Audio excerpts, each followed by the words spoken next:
It's a beautiful bacon day, Cookie Crusaders. Today we're going to talk about the Summoner team with a few different cookies in a specific spot, why they work, and how they work. So, the Summoners is the backbone of this team. It's more or less the counter to specific heavy fronts, and when I say that I mean two specific setups, where there is a generic setup that works against a variety of teams, but it still can be a little bit wishy-washy. So, let me cover all three. So Sorbet, as you may know, very good against frontal tanks. You have to have a lot of power, a lot of critical stance, a lot of overall hitting strength.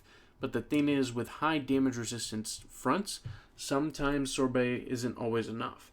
And that's because you have to time everything right, you have to have great cooldowns, you have to have high damage resistance yourself. So there's kind of a lot of factors into what makes Sorbet viable in that sense. And usually Sorbet is paired better with somebody who can do healing reduction. So what you might have seen is pumpkin pie instead of a double healer, and for doing that, that is a way because you have that healing reduction as well as that ability to keep everyone in a section spot.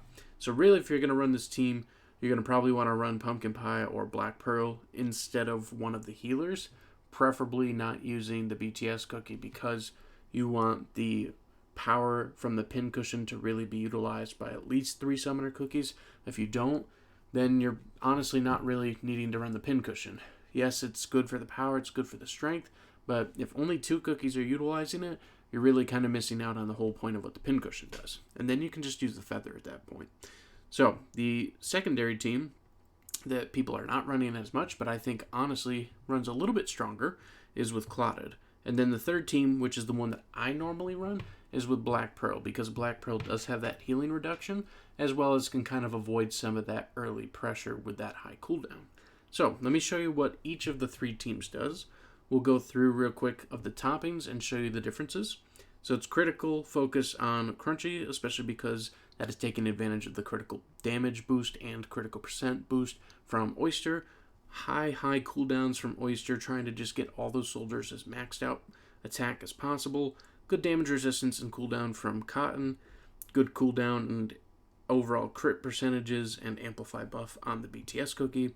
And then we've got Black Pearl running high damage resistance and cooldown. If we go to this team iteration, we've got Clotted using critical toppings with high damage resistance, yet again taking advantage of that critical damage boost from Oyster. And then the third setup, we've got Sorbet Shark using high damage resistance and good cooldown and good attack for these searing toppings. So let's go through all 3. Let me show you what happens when you try to use Sorbet without a cookie that can do healing reduction and how that's going to play out.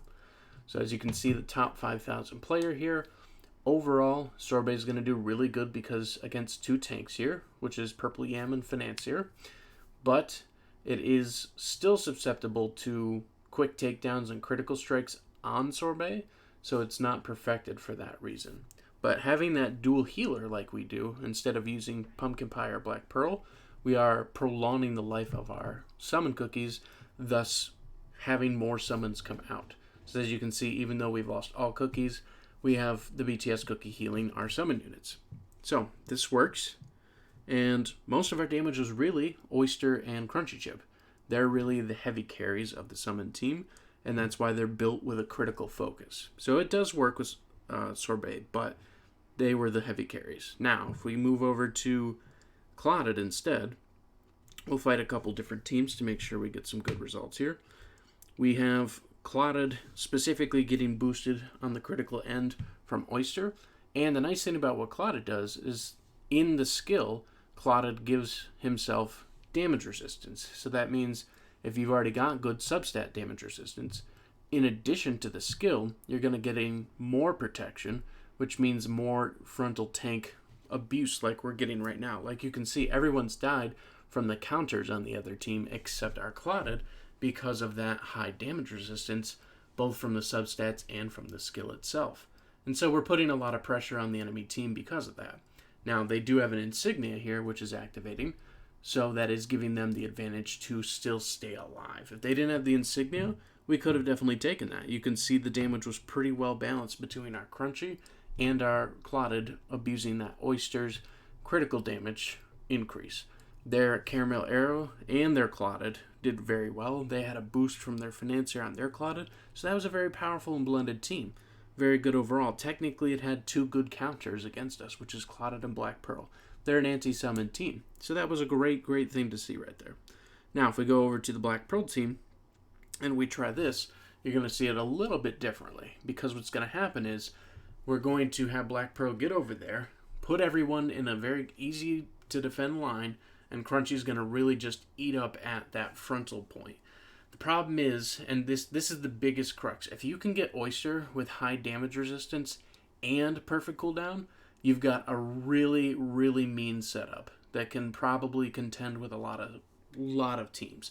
So we have 0% damage resistance on our Oyster because we're running perfect cooldown, and I have not gotten perfect cooldown toppings that have both 2% cooldown and at least 3% or better damage resistance. So for that reason, our Oyster does die fast when we're not using a setup that times it very well to keep Oyster protected more. But look at this. Same thing, Black Pearl running just as strong as Crunchy here. And Crunchy's being boosted by the Pincushion and by Cotton and by Oyster. So you have to think here, it's like this good blend between the two of them. And if you look at the damage on the other side, of course their numbers are bigger, but they've got much more targets to hit. That's what the summon team does. It inflates the numbers to big proportions.